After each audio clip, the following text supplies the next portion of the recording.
this Luna lineup, like, she can't solo carry the game. Puck can be very annoying in some of these like mid and super late game fights, but Medusa, Dragonite, Pango as your cores. Let's say this game drags post 35-40 minutes. Disruptor with the Aghanim Scepter, Grimstroke with the Axe, creating illusion of Luna. Talon will outscale them. Yeah, I mean, we talked in game one, right, about the beefy boys with protection behind them. Now you've got a monstrous Medusa up in the front lines with Grimstroke and this Disruptor offering some very good team fight and potential ways to fire back across at Team Liquid. Bounty runes coming up. Nisha. He's going to find one of them in that bottom river spot. Boxy and Akashi getting a couple as well. And the third one, or fourth one there to Mickey. So 3-1, Liquid favoured early Bounty Rune days. And Dragonite versus Puck in the mid lane. It's been a little time since I've seen this, but it's an age-old pick and counter, right? That instant Dragon Tail stun. A classic. They needed something. They put this Dragonite potentially as a flex as well. In their draft, it's a good Dragonite game because they could have ran Pango from the offlane. Not a big fan of offlane Pango, don't get me wrong, but having this ability when you don't have the last pick in the draft, try lane from Liquid and they still might die here. Oh, 3-3, so close to death. Akashi out of mana, but still with enough life to dip back behind his tier 1. Stay safe. Everywhere you look, there's blood being spilt. Nisha getting low in that mid lane. And yeah, Insane going to come down bottom to help out Mickey in that bottom spot now. Oracle and Luna lane. 5-0 for the Dragonite so far. And both of them have okay ways of kind of D-pushing, shoving waves. But once we get the Dragon Tail stun up on this DK, denies can definitely become a factor in this lane matchup. I think I saw double nulls there queued up. So Nisha going for a very lane-focused build. Yeah. Null Talisman has been buffed, that extra mana regen that you get from it. Item needed a buff, it was in such a shitty place, no one wanted to get it, not even Intelligence heroes, and now you see Agi heroes getting it instead of Ring of Basti, sometimes even instead of Falcon Blade. Just a good substitute to either picking up like second Raid Band or the items that I just mentioned. Yeah. And WS down at bottom, he needs to have a few tangos handed over to him. Insania pressing a lot of damage forward with Fortune's End and Lucent Beams. And Swashbuckle, very long cooldown, early levels as well. But it looks like WS keep himself in a decent spot here. Just to keep playing that lane. And I assume more regen being ferried out to himself as well. Good dodge there on the Breathe Fire. The Water Runes popping up as well, means Nisha can be able to grab one of them at least. 3-3 in Boxy. Glimpse back on the Tusk, puts him away from the Medusa. A lot of pressure on Akashi early on here, but still doing very well to last hit under tower. Yeah, sitting at 12 at the moment. I've cursed him. Never mind. Oh, Gary. That's my bad, actually. He's gonna miss another one. No. Oh, yeah, he missed that one. Any more? And Disruptor's like, let me drag the creeps away from the tower. Let me help out a little bit here. There we go. Back into the groove once again. It always feels weird to see Medusa rushing mana boots. It's just not, it's not a thing, it's not a visual thing that you want to see in your game. It's good for the game, of course. Akashi getting blocked in this top lane, they're playing aggressive. Glimpse back. Another defensive one from Ponyo. It's not been comfortable up there for sure. And that mid lane, Nisha putting a lot of pressure onto Chuen.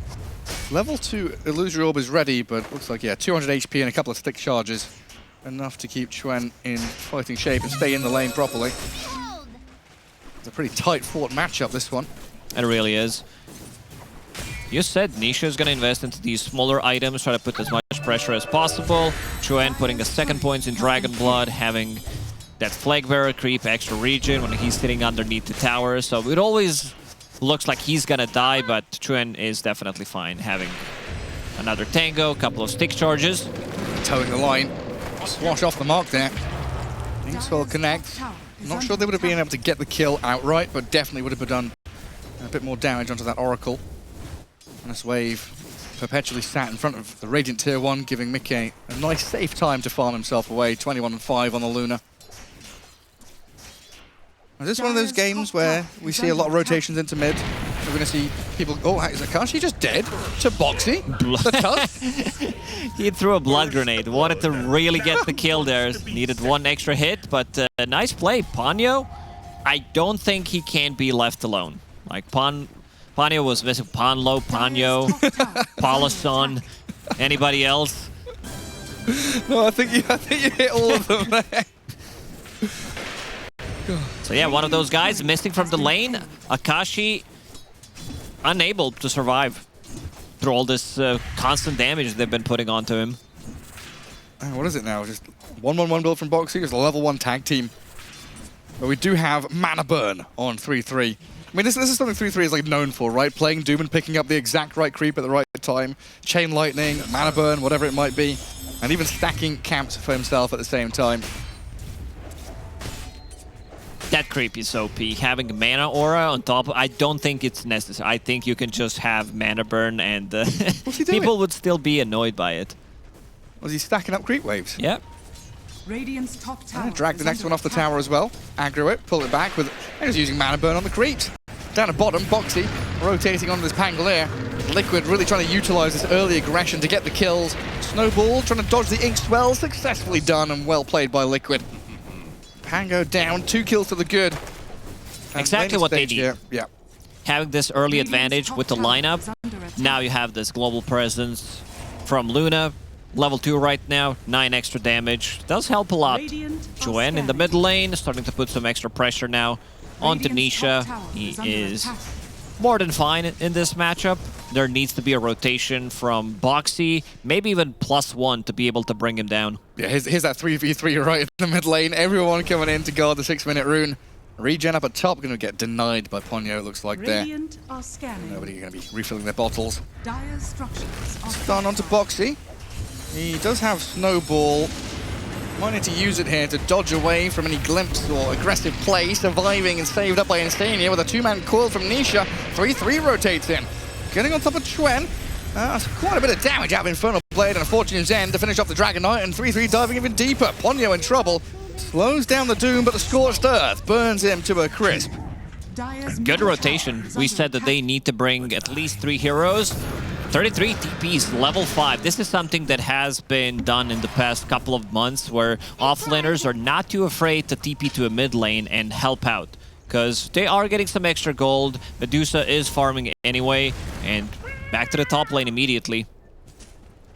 Yeah, it's all about pressure, right? If you're not alone pressuring the Medusa, go find somewhere where you can pressure. It's also been really nice to see how active Boxy has been, right? That Tusk pick, there were questions around it. What are we going to go for here with Boxy? I think T was talking about that vision-giving position 4 to play enemy side of the map, try and get up in the faces of the opponents. But against the Grimstroke, picking it into Grim, you've got that Soul Bind potentially stopping him, snowballing or saving people. But if the majority of your value, is coming from this early laning stage, job well done for Boxy and this Tusk already. Yeah, if you're the one who's getting the first jump, getting the snowball saves, killing Grimstroke before he can get anything off, that's always going to be nice. But Boxy, one of those players who I think you kind of nailed it in the previous one, where he is all over the place, he is making moves, always doing something on the map. Yeah. Making stuff happen non-stop. And it's also just the topic of kind of counters in Dota as well, right? In a vacuum, you can think about this works against this counters this, but in a game where buttons are being clicked, misclicks happen, or different ideas clash and collide, you don't always get that straight head-to-head encounter where X spell counters Y spell. And here, Dragon Knight, Dragon Tail countering the puck, potentially getting the kill on Nisha, but a jaunt away, and the Fairy Fire buys him time to get away from danger, and the rotation back in from the rest of Liquid. Doom has arrived with his ultimate, and Dragon Knight dead for a second time.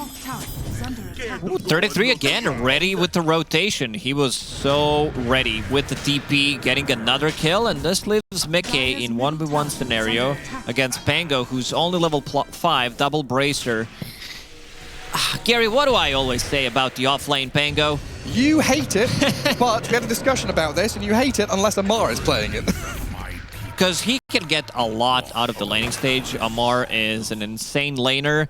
Also, if you don't have that good early stage, all of your items are delayed. You're basically buying the same items, trying to pick up your mana boots or diffusal blade, but everything is delayed. You don't have as much impact as you would like to. There are a couple of, I think Sacred has played it from South America, and he's a player I'd put on the fringe of maybe play offlane Pango for him. And there was another fella. I don't know if it was XXS or someone. Yeah, people play it from time to time when they want to have this flex, when they don't have the last pick. It's just not consistently good at It's all. consistently bad, yes. Exactly. Yeah, that mid lane, you know, Dragon Knight counters puck. Not when a Doom rotates into your lane and kills you 2 times in a row. Trent definitely starting to fall behind the rest of the pack, and Pango getting slapped by Liquid. Is under attack. And Paolo was talking about the aggression and the tempo, and my god, 7-0, 4K lead at 10 minutes. No mucking around from Liquid here in game 2, hey? Looks really bad, especially for Pango. Like, he's playing into Puck, he's playing into Oracle, Fortune's End, the spell mechanic against his shield crash. Kind of difficult. 33. No Doom available. We'll get Glimpse back. Radiant's middle tower is under attack. That's it. He's annoying, isn't he? Radiant's top tower is under attack. Like, hey, I'm a Doom, I'm up here, forcing 2 heroes to react to me. Spends a couple of cooldowns, but now Boxy's come in. Level 6 Tusk, Veil ready on 3-3's Doom. Ponyo in some serious danger. A spot of bother, one might say, as he does die and gives a killing spree to Boxy. Dragging Wave with a shard as well to give 3-3 that secured farm. So now that's top lane evacuated, Medusa farming jungle. Mid lane's had its struggles, Dragonite trying to play into this puck. Insania gets a D-ward, that's all safe and sound for Liquid. While down at bottom lane, a Rolling Thunder, nice. Snowball Perfect save. I mean, that's a TP into Snowball save, right? It's the step-by-step layered save from Boxy. Now the chase forward onto the Pango. He's spent his spells, they'll glimpse one back, Insania sent off to the left, but a fish punch will take down the Pangolier. 9-0. Radiant structures are fortified. Clean sheet for Liquid so far. Yeah, 5 down. This is what their lineup is supposed to do, have this early advantage.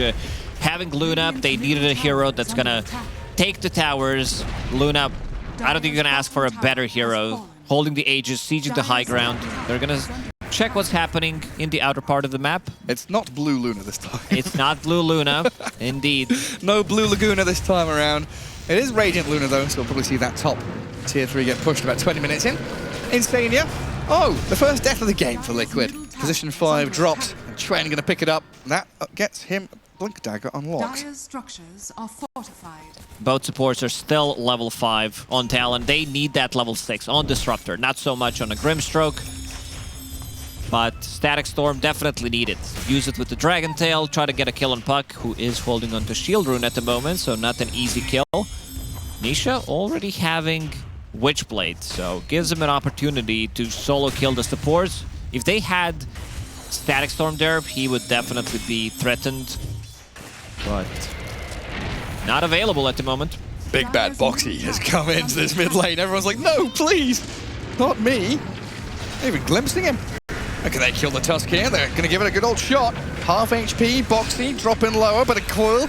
A bit of damage out of this Pug, jumping into the DK and Disruptor. Snowball diving in deep as well. Rolling Thunder causing a bit of chaos, but you're right. 33 in the back lines. Dooms up the Dragon Knight. Boxy's still alive. Able to get forward with a false promise on him. Takes down one. 3 fall.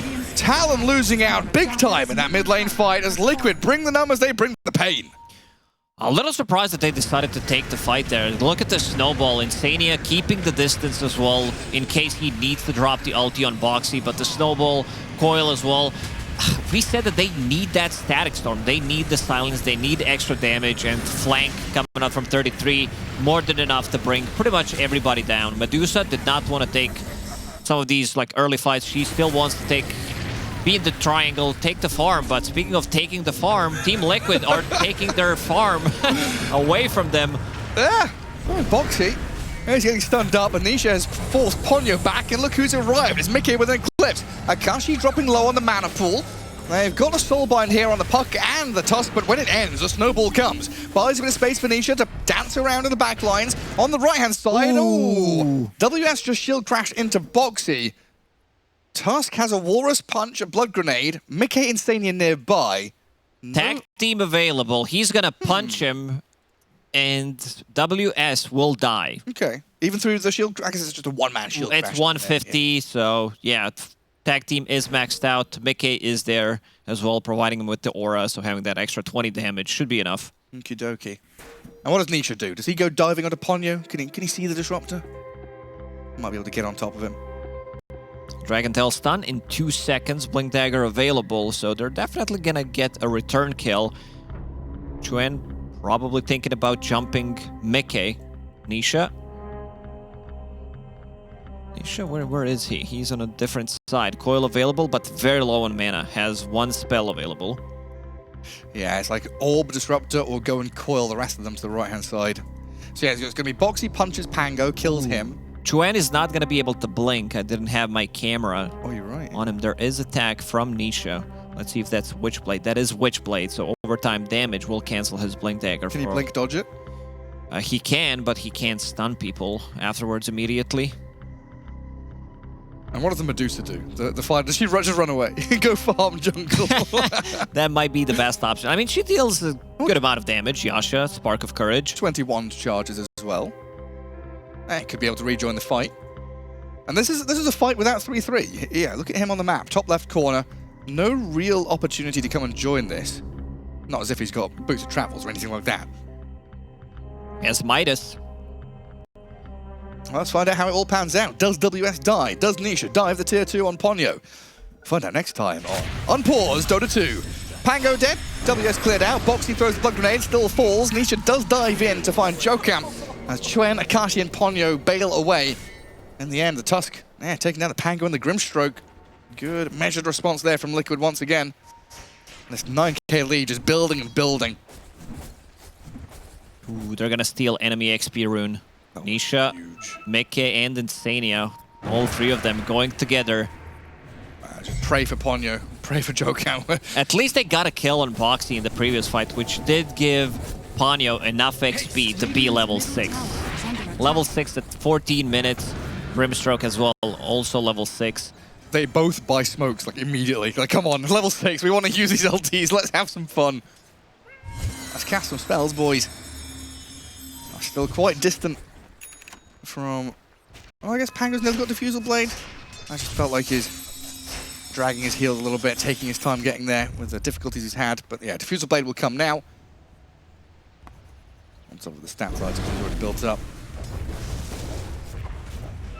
How do you break out of this? Are you waiting now as Talon to head into late game? Do you want to try and use his Blink Daggers and Pango's Diffusal Blade to fight into Liquid? Sounds great. It's just how you're going to get to that late game. Because in the next 5 minutes, Luna will have Manta Style plus another item, most likely BKB. If he feels like he needs it, there is double save coming out from Snowball, Insania as well, who will have mech. So they're going to be super tanky. Shiva's Guard will be available. Like, this is gonna be insane. The amount of items they're gonna have, they're gonna pick up Roshan. I don't think you take a fight. Have you seen what 3-3 and Insania are stacking enemy camps? 3 of them. These These camps are not enemy camps. They are Team Liquid's camps right now. There's also the camps to the right of them. This northern jungle, just belongs to Liquid at this point. Stacking and farming with Scorched Earth and the Veil. Liquid? 3-3, 9,500 net worth. Chuen and Ponyo are going to jump on Insania's Oracle, glimpse him in, but he had the time to False Promise. Just enough to get space away from them. That's the problem with the build. If you're going greedy build with Disruptor, I think in this situation you need to have a point in kinetic field. I know that you also want to go for Thunderstrike, you want to max out your glimpse and everything, but yeah, if you can't keep him inside, it means that it can't change. Like, you need every single instance of the gold you can find on the map. Manta Style up for Akashi, as well as the Mickey one you mentioned. Just that gap between them. Like, we're getting to what, 16 minutes now into the game. Got 10k net worth on the Doom, the Luna, 3rd place, 8.5 on the Puck, and then you got that pack of 3 Dire Heroes. Really having some struggles. Jokam getting run at by Boxy. Trapped in the shards for the moment. But this is just ideal Tusk, or ideal position for intel, reconnaissance, gameplay, right? Ooh, this is a big observer board right in front of enemy tier 2 towers. Scouts out slightly behind the tower if someone's going near the enemy outpost as well. So pretty big, 33. Thinking about maybe getting the jump. He's gonna have Shiva's Guard 17 minutes on top of Hand of Midas. He's gonna be huge. But he already is. He's massive. Dire's middle tower is under attack. Talon. Radiant are Medusa scanning. under an observer ward right now. They've got Pango and Disruptor, I don't know, having a bit of a picnic in the forest, wandering around, lurking on that far left side of the map. Dire Tier 2 being pushed though right now with 5 members of Liquid all surrounding the objective, and Mikes Luna joining in another fight, getting ready to play. TP's coming. So it's WS and Ponyo here, they're cutting waves, trying to delay the push. Glimpse back all the way across, back to the Dire Tier 2. And Ponyo and WS still going to get run at here by Nisha and Insania. TP out from Pango. Fortune's End is coming to Disruptor though, and that's going to be lights out for Disruptor here, it looks like. Finished off by Nisha while down at bottom lane, 3-3. He's latched onto the Dragon Knight, doomed him up, and down he goes. That's a solo kill. Meanwhile, middle lane, everywhere you look, blood is being spilt by Liquid. Just go for the late game, Gary. Yeah, it's very difficult. They're trying to buy time, cutting the creep waves, but if you show in the lane, you're playing against Doom, he gets the Shiva's Guard, gets the Doom, he can kill every single hero solo on the map, and we've said that the 2 supports on the side of Talon, they can't really do much at the moment. We're gonna see that again. So he's dying, and then the bottom lane. That's an Old Spice commercial. Look at me, and back to you, and over here, and back to mid, and back to you, and back to live, into game to watch the Pango die. Non-stop, relentless. Team Liquid, they are pissed off after game 1. I'm absolutely sure of that. Map is getting smaller and smaller for Talon.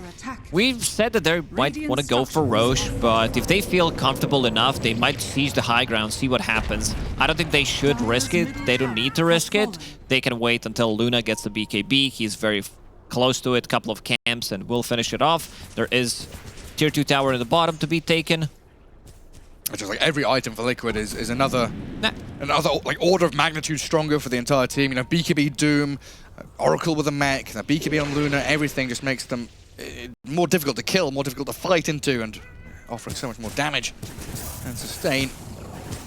Talon still looking for an opening, wanting a team fight that goes well for them. And look at the timing from Liquid. They can take tier 2 tower. That's like literally before 20-minute mark. They can take enemy Tormentor, go back to Roche, maybe Boxy steals enemy XP rune while all this is happening. So yeah, very well thought of a process how they're gonna approach the next couple of minutes. Super organized. Radiant's top tower You're playing against Deep Blue or OpenAI or something at this point. It's the algorithmic moves from Liquid. Absolutely spot on here in game 2. And Nisha's poking at high ground, trying to elicit a response from Talon. Are you going to come back and defend? You know, we're shoving up here. And like you said, Tormentor makes an appearance. Quite an easy take here for Liquid. And Talon knows it's happening. They scan, they see Staying against the shard, so the... What is it called? Reign of Purity? Reign of Terror? Reign of Chaos? Reign of Destiny. Reign of Destiny, there we go. Reign of Chaos. There's the Warlock player right there. Let it rain. Let the chaos reign. So sticking, or they have more than enough damage. Tag team is maxed out. They have the heal. That's gonna come out from Reign of Destiny. Luna. Mickey is in the mid lane. Pushing out. BKB finished on him. It's a waiting game for Talon. Dodge. Dodge, dodge. Do not show on the map. Try and hide away. Tuck into these outer rings of jungle camps. Get your Medusa, you know, into that 30-minute window where maybe she feels a little stronger. Still stat, well, 11,000 net worth. Not looking too bad. It's just a Pangolier. Right down at the bottom of the cores. WS, he had to use Rolling Thunder to pick up the XP rune on his side of the map. Joe Camp, Ponyo. Looks like they're going to be paying the price up here. Send the Doom back. Snowball across the Disruptor, and a Fortune's End Purifying Flames finishes off him. Meanwhile, bottom lane, Nisha killing off WS, and the Eclipse out of Mickey. Looks like it's going to clear out Xuen. Dragon Knight in serious trouble. Split screen, double damage, massive hits. Liquid take down 4. Not even a drop of blood spilt by them. Yeah, you know things are bad when we're using this technology. Split the screen to catch 2 different sides of the map being invaded by Team Liquid. That's incredible, isn't it? Everywhere you look. Every pairing of heroes, right? They don't need the big 5-man move. They can play as a duo, a trio here and there. One gets glimpsed back, who cares? You know what I always say about when is game ending? If you have 1K per minute, the game officially ends in my book. And there it is, 22K at 22 minutes. Well, it's not entered though, is it? It takes a while. It takes like 30 seconds. Like, you know, when you type GG's, it takes It's a countdown. 10 seconds. But it has to be like steady. And so right now it's gonna reset because it's 21, so 30, 29. Gotcha. There's a mechanic to it. A high ground time. Liquid up here, right as you called, that BKB on Luna. Not using it straight away, doesn't need to.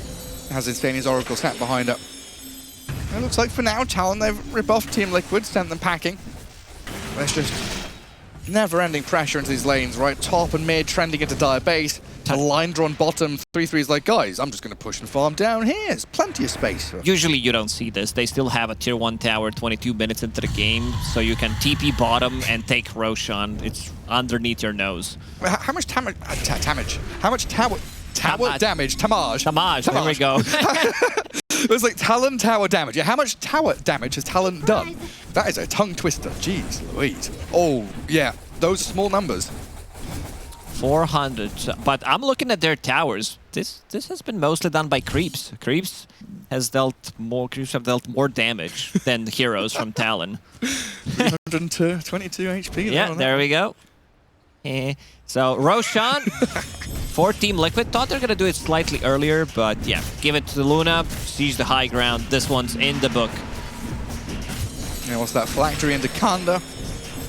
Luna getting into that, what did Jenkins say, like kind of 5-slotted Lunas where you're very comfortable, feeling good about yourself. Roshan and Aegis taken, and Chuen, he's pushing up top onto this tier 1 with Akashi. Boxy trying to catch up to him, but yeah, good move, good blink, nice glimpse, and Ponyo barely escaping. Gets themselves away, so small victories, Lacoste, hey, tier 1's dead. Yeah, they lost Roshan. Tier 1 is dead. Good trade. They are delaying. Like, they have to delay as much as possible. They need Akashi to get to his big item. It's gonna be Disperser. Does have enough money to buy it. Oh, tier 2 token. It's time to commit. I think Team Liquid, it's time to go for the high ground. Go throne? Pretty much. Lincoln's up for Nisha. Even more protection. Disperser, Medusa. See what Akashi can do here. Starting to poke with the swashbuckles. Dragon Knight blinks in. Quite aggressive from Chuen. Maybe expecting a move there from Mika and Nisha, but they're holding their ground currently. Well, they're dragging waves from top for 3-3 to farm, keep the pressure going on multiple sides. So mid, top, and bottom all going to start moving across into this dire base. Bottom lane already open. The glaives are starting to bounce on the creeps from that lunar illusion. And in the mid, Mickey jumped and stunned, but the Dream Coil and the jump in, Eclipse is out. This Medusa's in trouble. She looks pretty much down. Akashi tries to turn. Everybody's the heal dying. Surviving, but that Lucent Beam, pretty much 100 to 0. The Medusa still survives, though. Barely scraping away with her life as the Doom on the Pango allows Nisha to jump in deeper and get 3-3 the kill. That one Lucent Beam with Phylactery from 100 to 0 because she lost all of her mana. Yeah. Well, the glyph is up here, at least for Talon. Just delay, buy as much time as possible. Get Akashi to this front line, but the damage is coming thick and fast. Boxy dives in deep onto the Disruptor, and Ponyo, he's dead. Boxy might have gone a little too far, though. The double buyback does allow Talon to get the kill on Boxy. Nisha, phase shift, glimpse across on Insania, trying to aim on the Oracle now. Mickey gonna stand his ground, though. The Luna dishing out some serious damage with the glaives bouncing. Chuen, though, with his Inkstwell, and right-clicks onto Luna, gonna clear up Mickey. They get the kill finally on the Luna, but Nisha still a real threat here alongside 3-3. Yeah, they decided to give Aegis to Nisha instead, so yeah, maybe a little bit of a mistake there.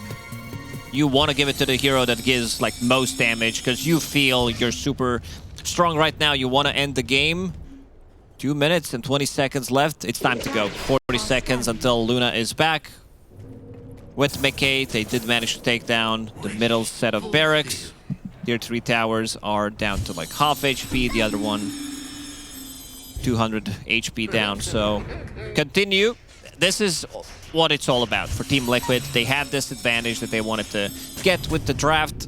And Talon, they are playing for the super late game. If they can delay maybe like 2 more good fights, they could potentially make a comeback. But the problem is, I don't know if Team Liquid's going to give it to them. I see Doom 33 just picked up pipe. He's like, that. What am I gonna do with all this gold? Just buy pipe straight up, why not? And what do we stand at now? Win probability, 2% for Talon. You said they've got a couple of fights in them, they've got a couple of percent behind them. See if they can turn that into something a little bigger. Put it all on red. Or double zero. Put it all on green. I think it has to be 0. Gotta be 0, right? In this case. You're not making your money back any other way. Mickey straight up to high ground again. Lunar Illusions out, Lucent Beam and Waning Rift, chipping away at Akashi's mana pool a little bit there. We do now have a Dragon Knight BKB. Dire's bottom tower is under Ponyo's on a bit of a mission, it looks like. Radiant are scattered. Getting across the map, maybe looking for some... Oh, he's going for Wisdom Rune, is he? And Disruptor's going to go steal the Wisdom Rune while his base is being pushed. Very important. While losing the barracks. Oh, he's got it. Incredible. Great play. Jump in for Boxy. This is the deep dive now. Liquid realizing they've got a chance. Dodge out the Rolling Thunder with the face shift. Mickey's already crushed the building. And look at Boxy just going straight in towards the throne. They've doomed up the Medusa. Boxy's going to die. They lose the Tusk and a glimpse back on Insania, but Mickey 3-3 able to stand and fight. Nishi back in again on the Medusa, just destroyed. 3-3 clears him out. Ponyo in trouble. A double kill for the Doom. Twen and WS trying their best, but DK's gone. No buybacks available. And Talon here in game 2 looking like they're down and out. GG called as Nisha goes in for this Pango one more time. I clicked on Yokam in the previous fight. He sold everything. Everything